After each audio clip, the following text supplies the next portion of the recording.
el submarino ya no habrá más batallas navales. Y como se seguirán inventando instrumentos de guerra cada vez más perfeccionados y terroríficos, la guerra misma será imposible.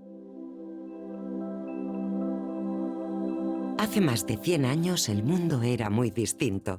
Fue un tiempo de grandes cambios. Los soñadores imperaban con sus ideas. Uno de aquellos visionarios fue un ingeniero y marino español, ávido lector de Julio Verne, que llevó uno de aquellos sueños a la realidad. Su nombre, Isaac Peral. Y su gran invento, el primer submarino que merece llevar el apelativo de moderno. Isaac Peral es un ejemplo de lo que hoy llamaríamos un emprendedor. Un innovador.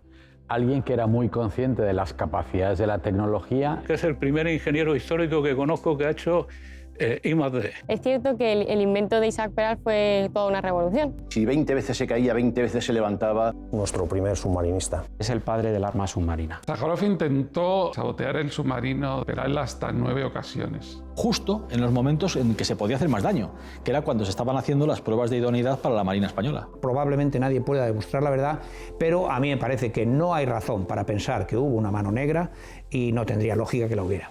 Hay una historia muy interesante alrededor de este alto secreto militar que se decretó por parte del Ministerio de Marina. Todo el mundo en Europa conocía los planos.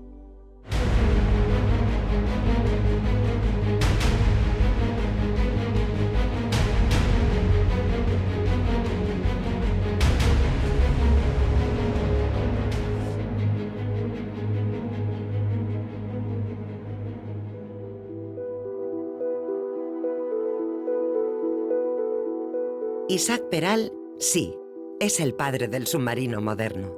Y ello se debe a que comprendió que la impulsión debía ser eléctrica. Pero además, hay una innovación, un instrumento revolucionario que nunca confió a nadie, que mantuvo lejos de quienes consideraba enemigos, espías o conspiradores.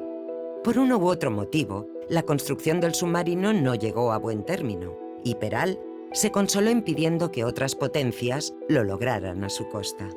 El enigma del instrumento que ideó sigue vigente hoy. Unos dicen que lo destruyó, otros que lo ocultó, que lo enterró en un lugar seguro, en las profundidades, aunque no en las del mar.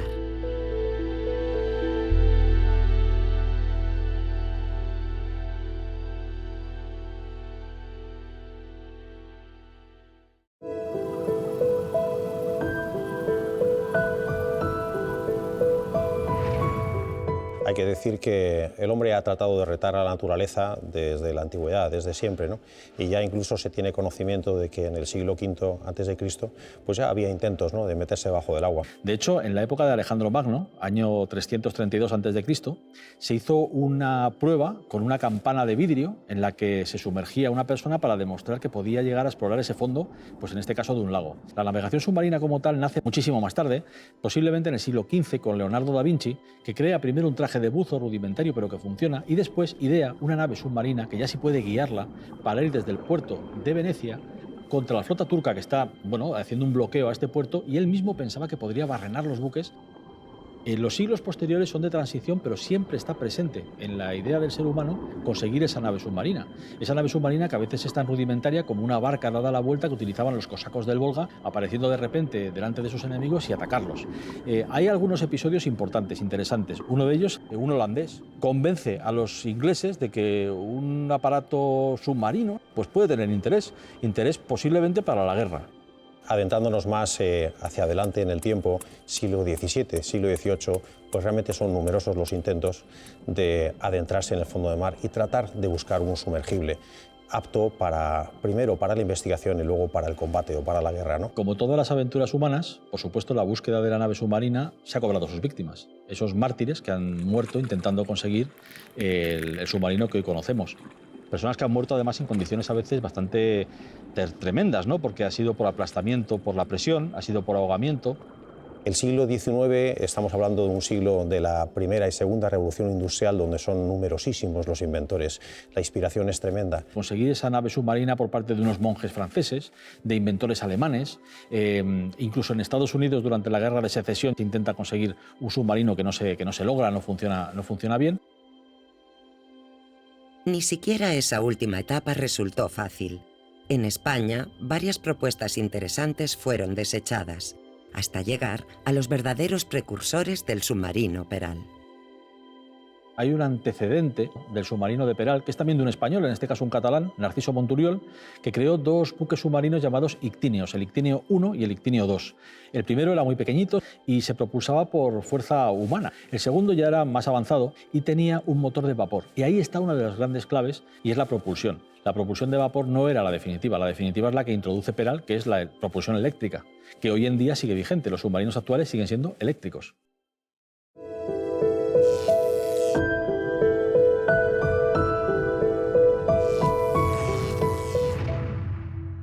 En el siglo XIX, la energía eléctrica era tan misteriosa como casi un siglo después la energía atómica o la energía oscura hoy. Peral fue uno de los pocos personajes de su época capaces de comprender el verdadero potencial de la electricidad. Hoy en día no se concibe el submarino como no eléctrico, es decir, casi todos los submarinos son eléctricos. La principal diferencia es cómo generamos esa electricidad. Generalmente es a través de motores diésel que cargan unas baterías. Isaac Peral tuvo que diseñar y fabricar sus propias baterías y sus propios sistemas para poder almacenar la electricidad. Él, que en principio pensó en gas, pues saltó a la energía eléctrica, porque vio dos ventajas fundamentales, que es la que tiene un submarino hoy en día. La primera es, son silenciosos y la energía eléctrica te permite ser silencioso y sobre todo te permite disponer de toda la potencia, que es algo clave que tiene que tener un submarino a la hora de realizar su misión. Con todo, la innovación de Isaac Peral no prosperó. ¿Por qué? ¿Por la época? ¿Por ser español? También hubo otras cuestiones más graves. Presumiblemente, corrupción, espionaje, mano negra, a lo que llegaremos más adelante. Por ahora, quedémonos con una somera descripción del submarino Peral. Tenía dos motores de 30 caballos que se alimentaban por baterías, incorporaba sistemas de regeneración de aire, e incorporaba bombonas para poder respirar, incorporaba armamento, en particular era capaz de transportar 3 torpedos. Era capaz de sumergirse a 30 metros, que en aquella época era más que suficiente para no ser detectado. Los problemas fundamentales que tuvieron los submarinos y sobre todo los prototipos de aquella primera época eran los referidos al trimado del buque, es decir, el proceso por el cual en inmersión no mantienen la estabilidad. Para bajar a 30 metros de profundidad, Isaac Peral desarrolló el aparato de profundidades que, ayudado por un péndulo, le permitía mantener el submarino en estado horizontal. El aparato de profundidades. Recordemos este nombre. Se trata de la más importante innovación de Peral al respecto de la navegación submarina. El instrumento misterioso que nunca apareció tras su muerte. El aparato de profundidades resolvía dos problemas. Uno, el del nivel. Si tú en tierra o en un submarino quieres mantenerla horizontal, puedes usar un nivel, pero necesitas a una persona observando que la bolita esté entre los márgenes. Pero claro, él quería resolverlo de forma automática. Y hay otra forma de hacerlo, que fue la de utilizar un péndulo. Yo tengo aquí una plomada. Esta plomada apunta siempre al centro de la Tierra, por tanto siempre está vertical. Tú solo tienes que mantener el submarino perpendicular a la plomada. Esta plomada lo que hacía era accionar, cerrar dos circuitos, como quien acciona un interruptor, que cuando el submarino cabeceaba de proa, accionaba este circuito, lo cerraba y activaba las hélices de profundidad que compensaban ese cabeceo. Y si era al revés, pues se invertía el movimiento. La segunda gran novedad del aparato de profundidades es que también era capaz de mantener la profundidad. Lo hacía a través de un manómetro, que son los aparatos que miden la presión. Él instaló un sinusoide, que era un manómetro, y que conectaba con el mar. Si variaba la profundidad, variaría la presión y también variaría la longitud del sinusoide, que empujaría el péndulo, tiene forma de martillo, y accionaría las hélices para, en ese caso, corregir eso, que esta vez lo que corrigen sería la profundidad del submarino. El único tema que no compartió Isaac Peral fue su aparato de profundidades, que él mandó destruir personalmente porque no quería que estuviera disponible. Eso es lo que se dice. Pero, ¿seguro que lo mandó destruir? Ya veremos. Ahora conviene echar la vista atrás.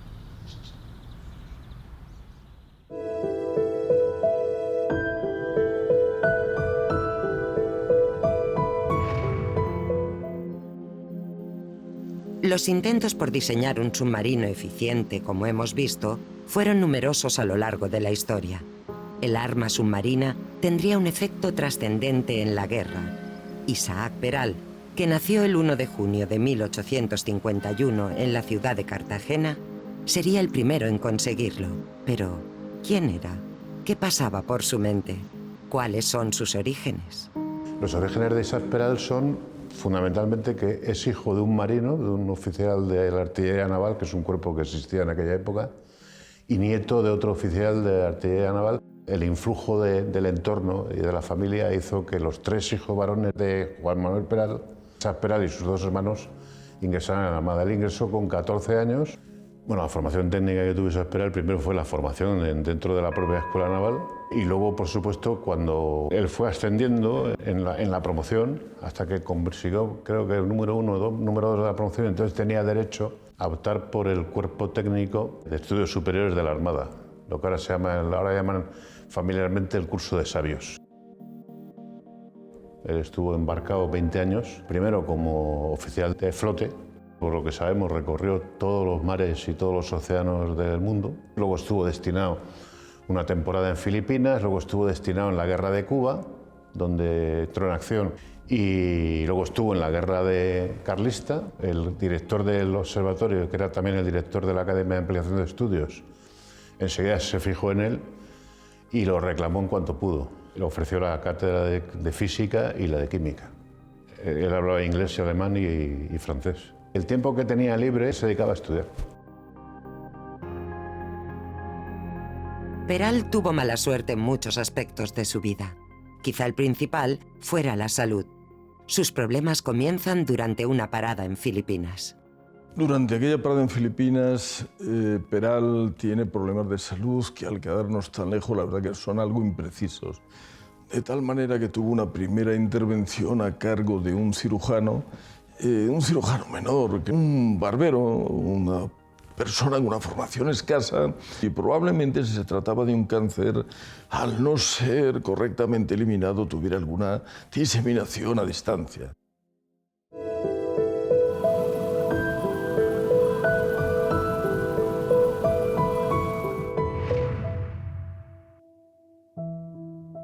En la Escuela Naval de Ampliación de Estudios de la Armada, Peral tiene la idea de construir el submarino con motor eléctrico, alimentado por baterías y capaz de disparar torpedos sin salir a la superficie, algo que lo convertiría en invencible. 3 son las dificultades que logra solucionar. Pues fundamentalmente es la autonomía. La autonomía que se basaba en tener una propulsión que le permitiera recorrer distancias bajo el mar. En este caso, el submarino Peral era capaz de recorrer, estamos hablando del siglo XIX, del final del siglo XIX, hasta 150 millas en inmersión con la capacidad de la batería que tenía. Y la otra era que el personal, la dotación del submarino, fuera capaz de respirar a bordo en un ambiente confinado y sin aire del exterior. Esos dos problemas los solucionó Peral, uno con las baterías, como dije anteriormente, y otro con un sistema de purificación de aire. Pues lo que tenemos aquí es la simulación de lo que sería el sistema de absorción del dióxido de carbono. Todo el aire que la tripulación respira se hace pasar a través de cal, y esta cal absorbe el CO2, de manera que si pasase algo de CO2 a través del absorbedor de CO2, esta disolución cambiaría de color. Fundamentalmente, hizo que este submarino fuera muy superior al resto, es la capacidad de lanzar torpedos en inmersión pura. Para navegar debajo del agua se pierde todo tipo de referencia con el exterior y, por tanto, hay que tener un sistema que permita ir de un punto a otro de una forma fiable y segura. Cómo se sitúa el submarino debajo del agua, cómo navega de un punto a otro, es otra de las claves. Por supuesto, el trimado, la estabilidad del submarino. La capacidad de controlar la profundidad automáticamente, mediante lo que le llamó él el aparato de profundidades. Básicamente es lo que daría pie luego a lo que era el sumergible operativo de la época. Consiguió sistemas que hoy en día se usan en submarinos, la torreta óptica, con la cual Peral podía mirar a través de las ventanitas, que luego se constituyeron en los periscopios. Le añadió a esa torre periscópica un sistema antibao y además un sistema para poder medir distancias de buques, que es un sistema que se utiliza actualmente, que es una retícula en el periscopio que le permite conocer la distancia de los barcos o de lo que haya en superficie. Un sistema de trimado con bombas que introducía y sacaba agua para mantener los pesos, la relación peso-empuje del submarino adecuadamente. Son muchas las contribuciones de Peral y muchas las innovaciones, como se ve. Teniendo en cuenta que Thomas Alva Edison había inventado la bombilla 6 o 7 años anteriormente, tuvo que meterla a bordo para poder ver en un ambiente totalmente confinado, en un puro de metal totalmente cerrado y debajo del agua. La velocidad, la maniobrabilidad del submarino Peral superó con creces la de otros competidores. Hay que tener en cuenta que Peral consigue algo tremendo. En un solo año contribuye a una plataforma de guerra que es la principal característica del submarino, que es la discreción. Ese es el concepto innovador, porque en aquel entonces incluso hay gente que llega a pensar que la guerra submarina es una guerra innoble. Todo se basaba en la potencia artillera, en el tamaño y en la coraza de los barcos y sobre todo en la estrategia de los mandos, de dónde colocar a las fuerzas navales y cómo maniobrar con ellas para llegar a ganar un combate, ¿no? Adelante uno. Abierta. De orden mía, sumergir el barco. Pero volvamos a la dura realidad de finales del siglo XIX. En 1885, España está a punto de entrar en guerra con Alemania, que reclama la posesión de las Islas Carolinas, un archipiélago en medio del Pacífico. En la década de los años 80, pensemos en la enorme potencia del Imperio Británico, un imperio mundo, la era victoriana. Todo le salía bien a Gran Bretaña en 1870-1880. Y en ese sentido, hay rumores muy sostenidos según los cuales Gran Bretaña piensa apoderarse de las Islas Canarias, los alemanes quieren apoderarse de las Carolinas y las Marianas, quién sabe si también de las Filipinas. Demuestra palmariamente a Peral que España no tiene medios y que es urgente afrontar una situación de crisis en la cual un país con una armada mucho más poderosa que la de España puede atacar a España. Le dijo a su mujer que no le quedaba más remedio que poner en conocimiento de sus superiores que tenía un arma que podía desequilibrar el conflicto en beneficio de España. Peral envió sus diseños al Ministerio de Marina, que nombró una comisión para que los estudiara en Madrid, la llamada Junta Técnica. Esta aprobó la puesta en marcha del proyecto. Uno de los requisitos claves que le pusieron a Isaac Peral es que tuviera el máximo contenido nacional posible, con lo cual el proyecto trajo de fuera lo único que no se producía dentro de España. Pero en España, por desgracia, en aquella época es que no había... la tecnología era muy de andar por casa, ¿no? El submarino Peral fue el primer buque construido en casco de acero en un arsenal del Estado. O sea, los buques de casco de acero que teníamos procedían de astilleros extranjeros, sobre todo británicos y franceses. Con un primer presupuesto del Estado de 5.000 pesetas, Peral viaja al extranjero para conseguir el material necesario. Luego se amplió a las 300.000 pesetas para acabar siendo muy superior.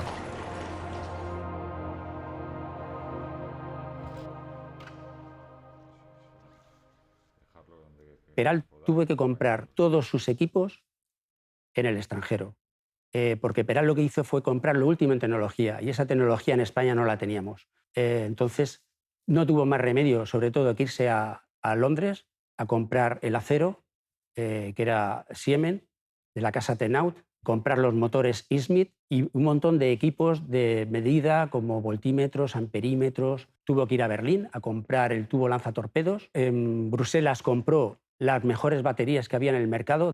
En Bélgica se compraban y se adquirían también dinamos. La óptica era de procedencia francesa. Por supuesto, la chapa, el acero, los ejes, las hélices. Y con todo eso, pues pudo empezar a construir su submarino.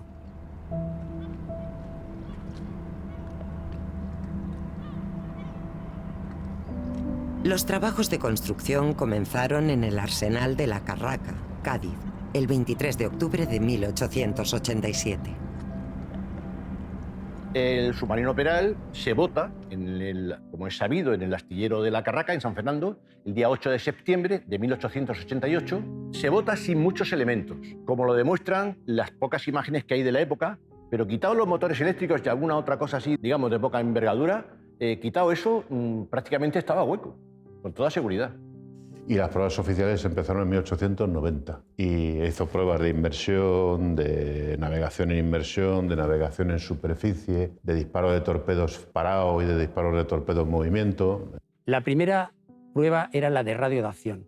Consistía en 3 días seguidos, el submarino Peral saldría a alta mar a hacer largas distancias y yendo a medios y a cuartos de batería, hasta conseguir acabar por completo la carga de las baterías. Esta prueba, Peral se quejó a la Junta diciendo que si se hacía la primera, el submarino iba a quedar inutilizado y no se iban a poder seguir haciendo las pruebas. Se hizo inmersión, se probó la estanquidad, se probó el aire respirable, se probaron las bombas, los motores, se probó el aparato de profundidades, pero con un teléfono comunicado con el interior del submarino para ver que todo iba bien. La segunda prueba fue la de invisibilidad. El submarino tendría que salir desde el puerto y acercarse al Cristóbal Colón y lanzarle un torpedo antes de ser visto. Se hizo de día y salió mal. Primero porque el Colón estaba avisado, estaba toda la dotación encubierta mirando a ver por dónde aparecía el submarino y además habían 200 invitados que también ayudaron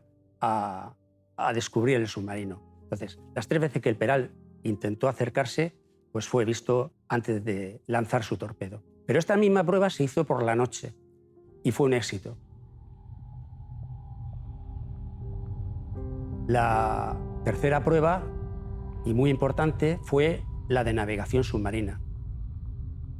Sale a alta mar, navega a 10 metros de profundidad y sale en unas coordenadas preestablecidas después de estar navegando durante 1 hora. Era el reto quizá más gordo del submarino, que era una navegación de Cádiz a Ceuta, navegación mixta superficie submarina, tratando de permanecer indetectado en su paso por el estrecho de Gibraltar.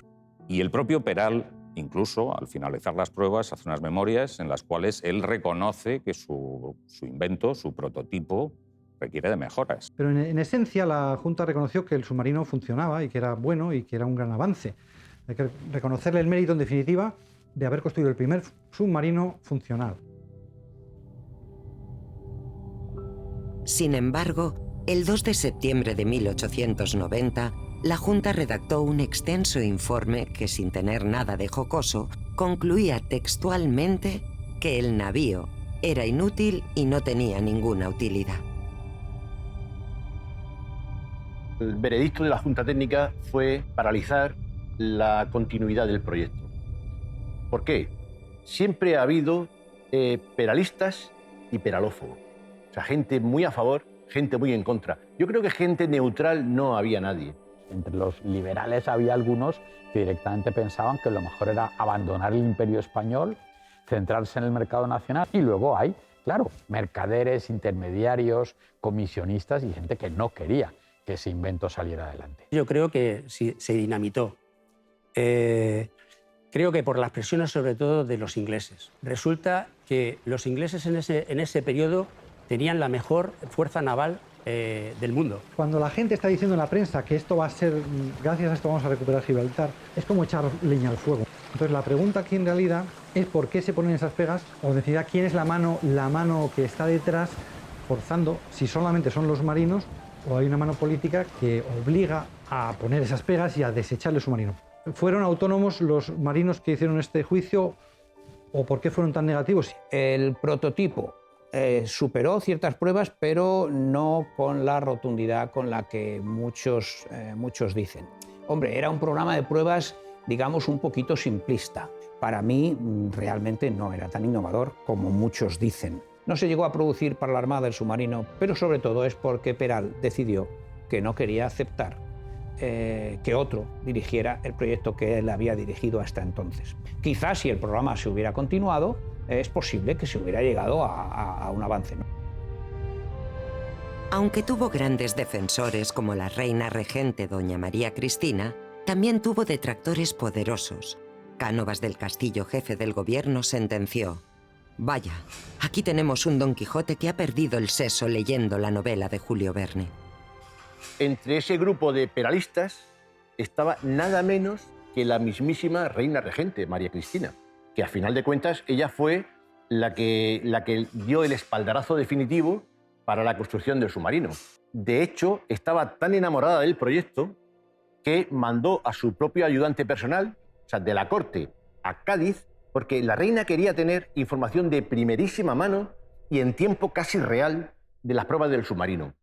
Eso, entre otras cosas, siguió acarreando muchas envidias. Isaac Peral era un visionario, era un hombre muy inteligente, por lo que cuentan las fuentes de la época, y sobre todo era un gran patriota que optó por entregar su gran invento a la patria, a España, que por hacer negocio con él, que lo podía haber hecho perfectamente.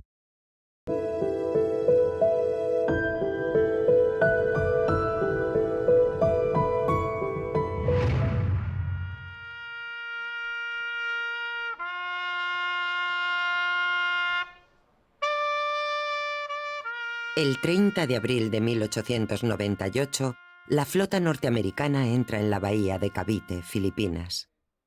El 3 de julio, el almirante Cervera pierde toda su flota en Santiago de Cuba.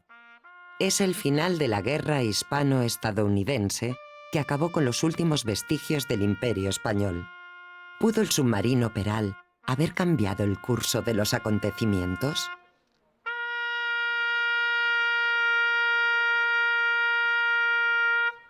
Si hubiera cambiado el curso de la historia, eso nunca se sabrá, es el problema que tiene la perspectiva.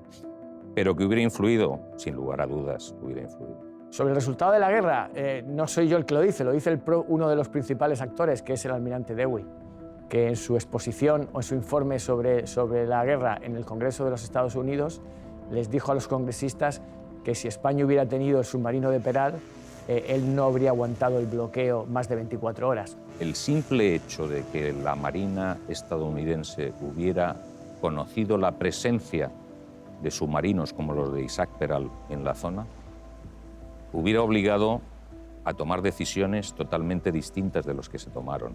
Fue concebido como un submarino de defensa de costa, es decir, defensa costera, no para atacar el tráfico comercial enemigo y abordar grandes travesías oceánicas. Lo que sí podría haber hecho si hubiéramos tenido submarinos es, por ejemplo, limitar el tráfico en el estrecho de Gibraltar, en puntos donde hay un estrangulamiento del tráfico y donde están cercanos a la costa española. Evidentemente, el tráfico de buques norteamericanos por esa zona sí podría haber sido controlado e incluso impedido en caso de tener esas unidades. Pero anulado, yo creo que no.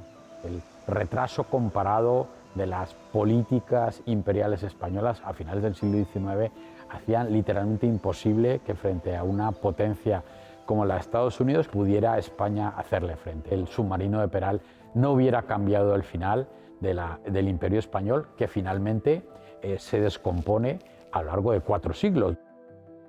Con cierta euforia, la prensa española se hizo eco de un modo un tanto temerario de esa nueva arma secreta que se estaba gestando. Me parece muy importante la repercusión mediática que tuvo el submarino Isaac Peral en el siglo XIX, en un país que estaba terminando de perder o de ser potencia, ¿no? Con lo cual vieron en el submarino Isaac Peral una forma de recuperar el terreno perdido. Y entonces nació lo que hoy llamaríamos merchandising de piezas o de elementos relacionados con Peral y con el submarino. Y entonces sacaron pues, desde botellas de vino o de licor con la cara de Isaac Peral o una imagen del submarino, hasta otro tipo de elementos como abanicos, como cajas de cerillas, que era muy habitual en la época que todos los hombres y las mujeres llevaban cajas de cerillas porque los hombres encendían sus cigarros, pero las mujeres también utilizaban para encender en el hogar. Cajas de puros, papelitos, por ejemplo, para también enrollar los cigarrillos, todo tipo de elementos destacados para, o argumentos de venta o incluso de coleccionismo.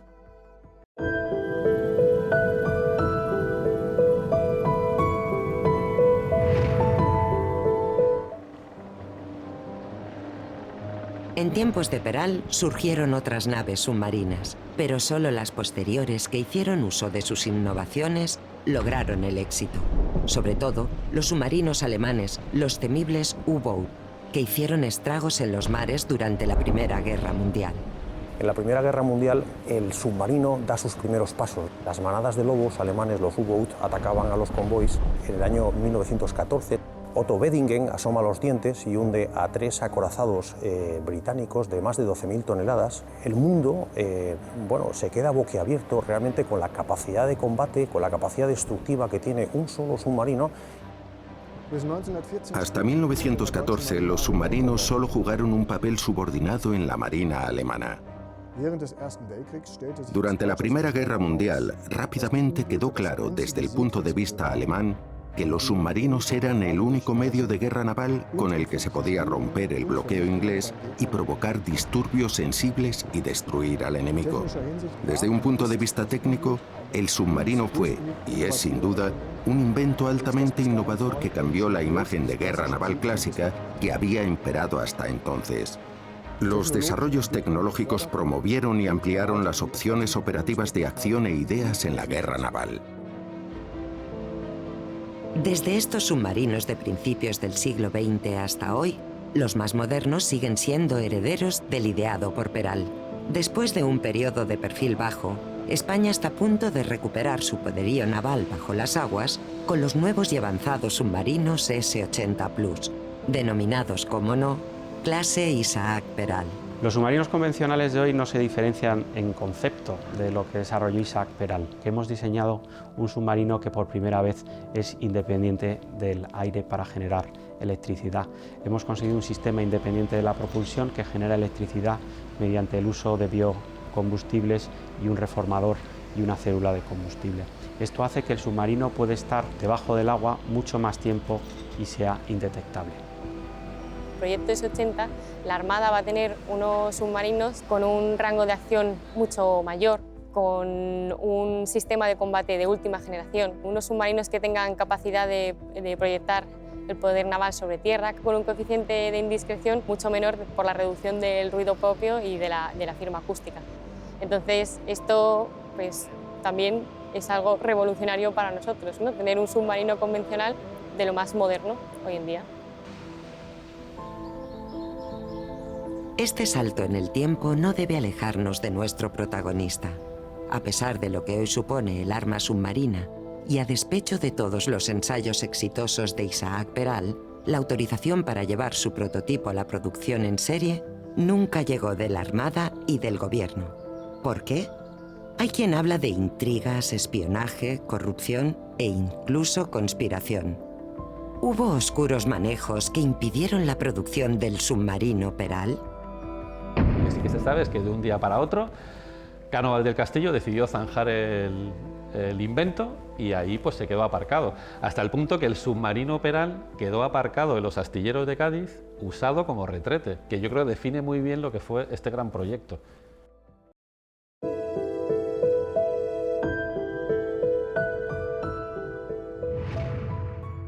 Estamos hablando de una parte donde, claro, la historia pues, se puede modificar, depende de las fuentes en las que se beba. La historia dice una cosa o dice la otra. Hay un personaje muy famoso en aquella época, que incluso está en algún cuento de Tintín, aparece, que es Basil Zaharov. En La oreja rota. No aparece como Basil Zaharov, aparece como Basil Bazarov. Pero es un traficante de armas que pone de acuerdo a dos países para que monten una guerra y al mismo tiempo les vende armas a esos dos países que están en conflicto. Basil Zaharov, una figura siniestra a quien llegaron a llamar el hombre más malvado del mundo, que el genial Orson Welles retrató en su película Mr. Arkadin. Soy un imbécil. Mi querido amigo, ¿por qué dice usted eso? Baronesa, imbécil es el hombre que paga dos veces por una misma cosa. Este es un mercenario, un traficante de armas, que era conocido como el mercader de la muerte, y parece ser que él estuvo medrando para que rechazaran el proyecto de Peral. Las evidencias históricas nos muestran que, en efecto, hubo una filtración y, bueno, mercaderes de armas interesados, ministros de Marina, comillas, traidores. Yo no puedo negar la existencia de una mano negra. De hecho, evidentemente, es claro que hubo, digamos, dos bandos. Un bando que favorecía la construcción, el proyecto en general, y había otro bando que se oponía. Hay una historia muy interesante alrededor de este alto secreto militar que se decretó por parte del Ministerio de Marina. Todo el mundo en Europa conocía los planos. Hay un nombre que ya hemos escuchado, Vasil Zaharov, para algunos un actor crucial en esta historia. ¿Qué intervención se le atribuye? Y sobre todo, ¿quién era en realidad? Vasil Zaharov fue uno de los hombres más misteriosos del mundo. Era un traficante de armas y por lo tanto tampoco le interesaba mucho estar en el ojo público. Hizo un poco de todo, o sea, desde guía turístico, pues que timaba a los turistas con el cambio, lo cual le ayudó mucho a hablar muchos idiomas. Era un hombre que una de sus principales armas es que era un políglota tremendo, hablaba 9 idiomas.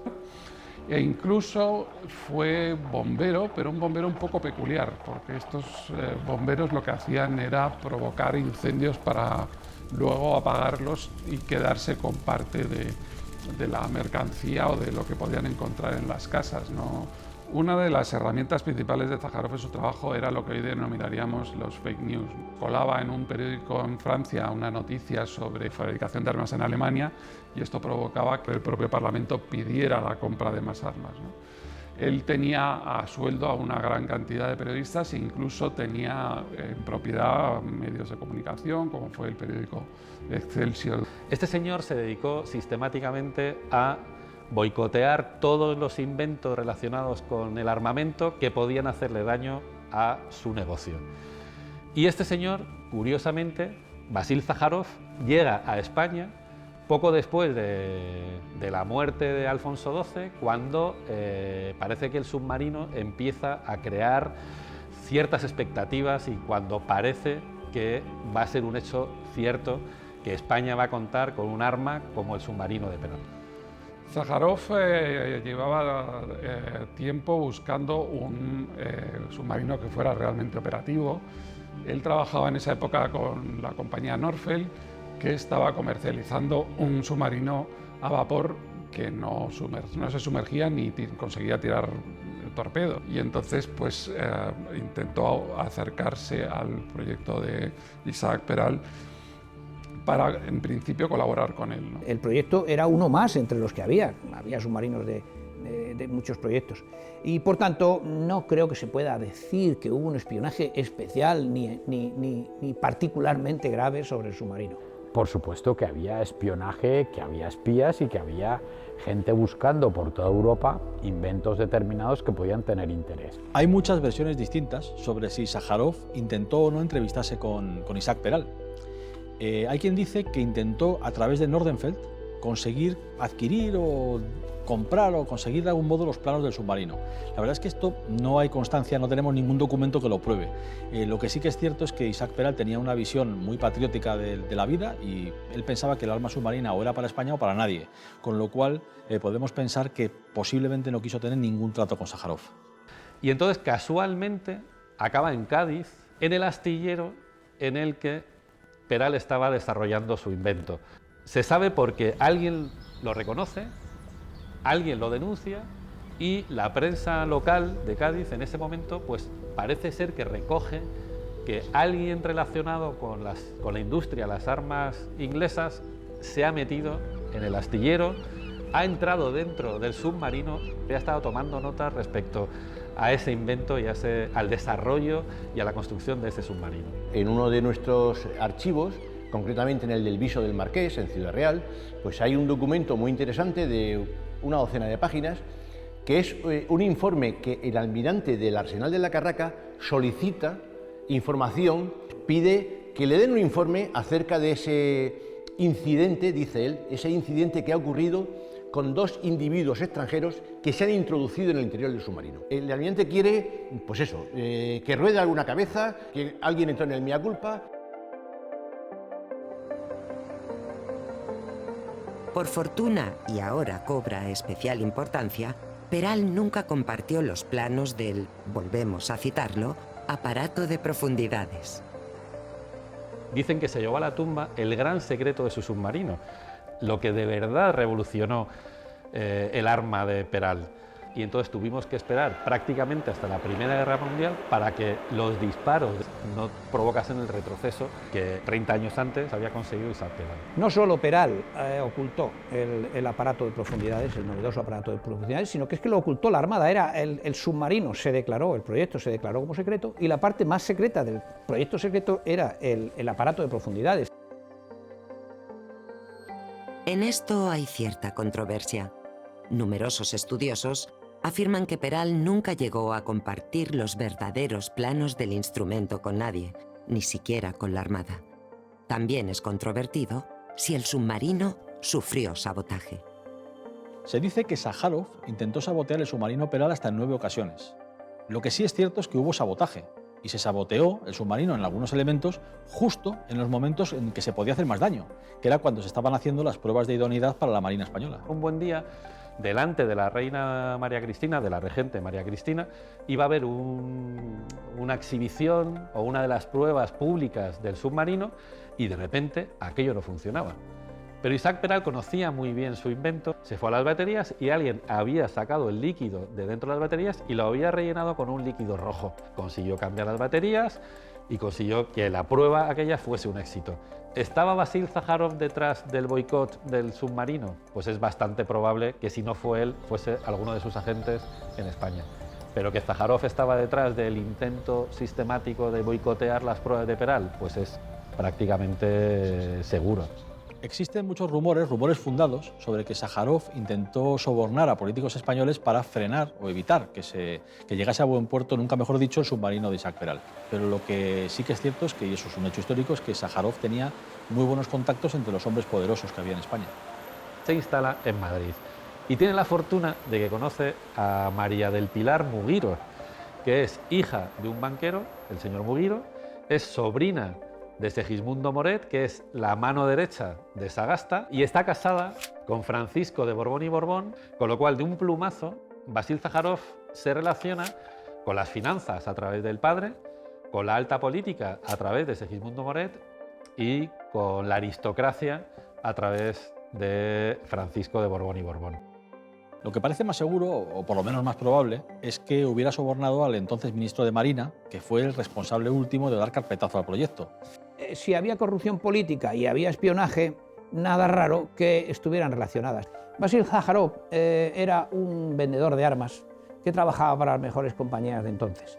Y lógicamente se movía por todos los ambientes porque le vendía armas. Casi todo lo que se dice de Vasil Sájarov se puede considerar también como cosas que se dicen y que no están demostradas tampoco. La relación de Sájarov con España se cimenta gracias a su relación con María del Pilar Muguiro y Berruete, que a la vez estaba casada con un primo de Alfonso XII. Francisco Borbón, que así era su nombre, tenía muchos desarreglos emocionales y Sájarov aprovechó la circunstancia y la convirtió en su amante, hasta que finalmente murió Francisco de Borbón en 1923 y pudo casarse con ella, a pesar de que ese matrimonio solamente duró unos meses porque ella falleció poco después. Sájarov murió en 1936 en la cama, como pasa con muchos de estos grandes delincuentes. Lo curioso de toda esta historia es que este trío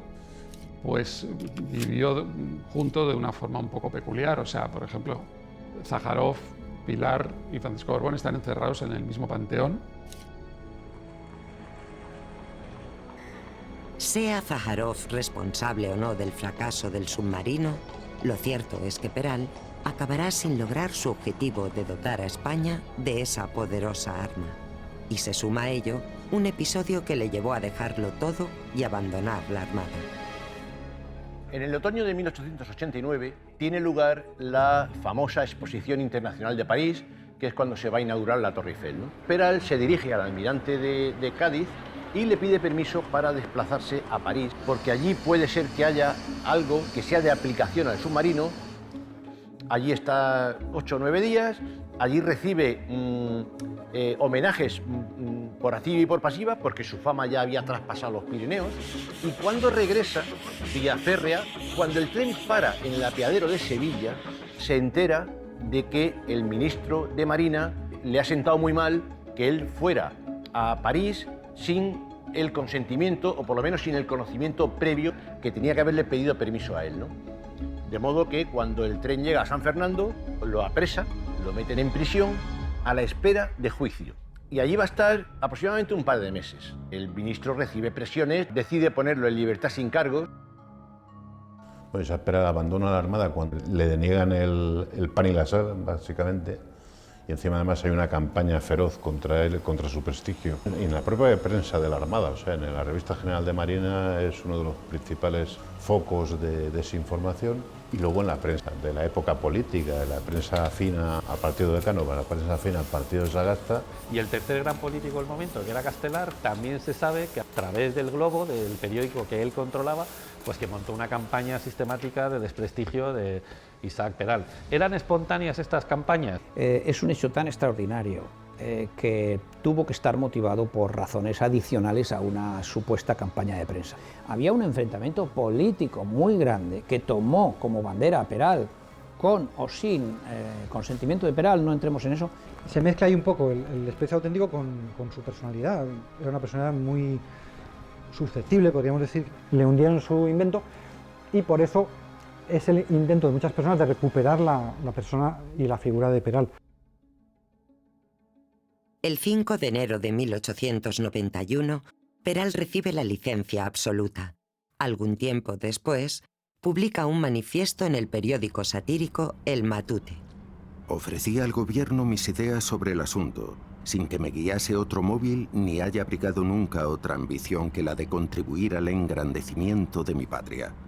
Se han cometido verdaderas inconveniencias lamentables y ya irremediables, y se me han inferido pública y oficialmente agravios que no creo haber merecido como premio a mis modestos pero leales servicios. No me queda otro recurso que apelar a la conciencia pública, con el doble objeto de que ésta pueda apreciar de parte de quién está la razón y de advertir a la nación la trascendencia que tendrá forzosamente la ligereza con que se ha procedido en este asunto. Se me priva de los medios de realizar mis ideas por no quererme someter al camino que se me trazaba.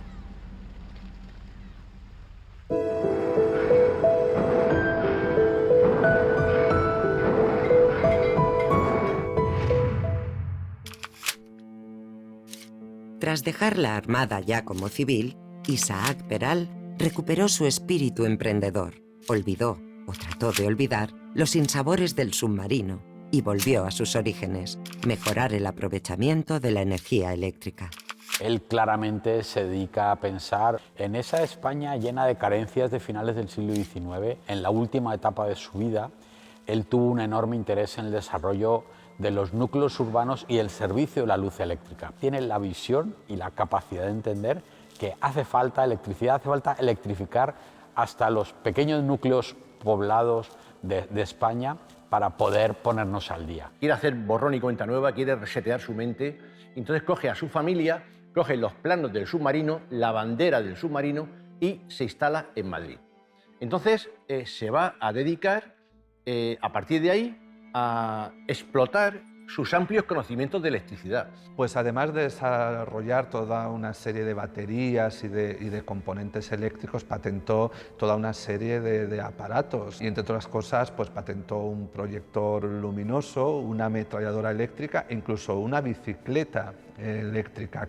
Y como además tenía conocimientos suficientes para montar sus propias empresas, pues él montó sus empresas y la primera fábrica de acumuladores, de baterías, moderna que hubo en el mundo está en Madrid. Lo triste de esta historia en realidad es que si Peral no hubiese muerto tan prematuramente, probablemente estaríamos aquí hablando del Peral inventor y pionero de la electricidad.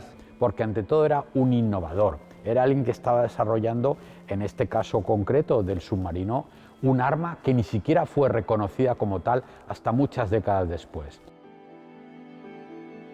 A pesar de todo lo que tuvo que sufrir en su vida y de lo pronto que se fue, Isaac Peral no murió por el efecto de ninguna mano negra ni fue víctima de la conspiración. Cuando está haciendo las pruebas del submarino, ya se detecta que tiene un cáncer de piel. Se traslada a Berlín porque su amigo Federico Rubio y Galí, una de las eminencias de la medicina española del siglo XIX, pues ya le ha hecho algunas intervenciones relacionadas. Le manda a Berlín, donde tiene relación con Ernest von Bergmann, que es un grandísimo de los cirujanos europeos, y allí es operado. El descuido en las curas después de la operación fue probablemente la causa infecciosa inmediata para su fallecimiento. El día 22 de mayo de 1895, unos pocos días antes de cumplir los 44 años de edad, pues fallece en Berlín. Para podérselo traer a España, ha de ser embalsamado. Cuando llega a la estación de Madrid, solamente hay los pocos miembros de la familia y 5 músicos que a pie de andén le tocan la marcha heroica de Beethoven. El féretro, según llega a Madrid, lo trasladan al cementerio de la Almudena. Un oficial de la Armada, sin identificar, anónimo, que se presenta a la viuda y le dice: doña Carmen, hemos decidido llevarnos a Isaac Peral a Cádiz, al Panteón de Marinos Ilustres. La viuda se niega porque le dice: pues no, ustedes no se merecen tener a mi marido porque ustedes en vida lo han despreciado. Y la viuda finalmente aceptó que se trajesen los restos a Cartagena. Cuando va a venir surge el problema de cómo transportarlo, porque era un féretro que venía precintado, pesaba muchísimo, porque había sido embalsamado en Alemania. La venida fue en régimen de equipaje porque era lo que podía hacerse por la naturaleza del estado en que se encontraba el cadáver y por la economía también. Al final la respuesta de Cartagena ciudad fue extraordinaria y eso movió a que el ayuntamiento también tuviese que responder, que hasta ese momento había sido algo reacio.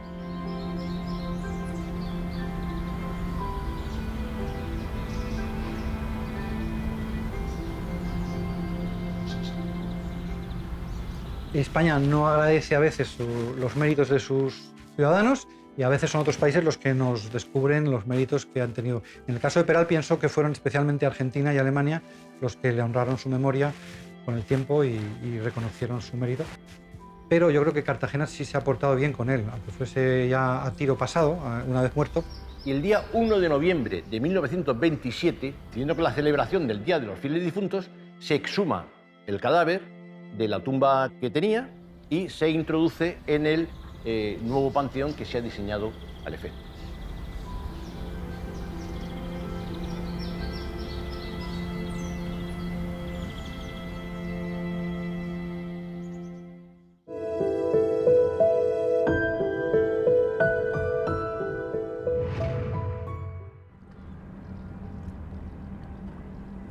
Peral murió, pero su historia no acaba ahí. Hemos ido dejando migas de pan en relación con su gran innovación, la que nunca compartió con nadie, el aparato de profundidades. ¿Qué fue de él? No hubo nunca un comunicado oficial. Lo que sí hubo fue cuando a Peral le dan la orden de que debe entregar todos los cargos del submarino, él hace una relación. Bueno, pues en esa relación de objetos que él entrega, que son muchísimos, no se menciona para nada el aparato de profundidades. A mí realmente me extraña muchísimo que, siendo Peral la persona meticulosa que era para todo lo que hacía, si realmente lo hubiera entregado, no lo hubiese reflejado. Lo que sí es cierto es que la versión popular, digamos, era que los propios colaboradores de Peral, los 5 oficiales del submarino, construyeron este aparato de profundidades. Por supuesto que eso hubiese sido con el consentimiento del propio Peral, pero a mí eso me sigue sin cuadrar.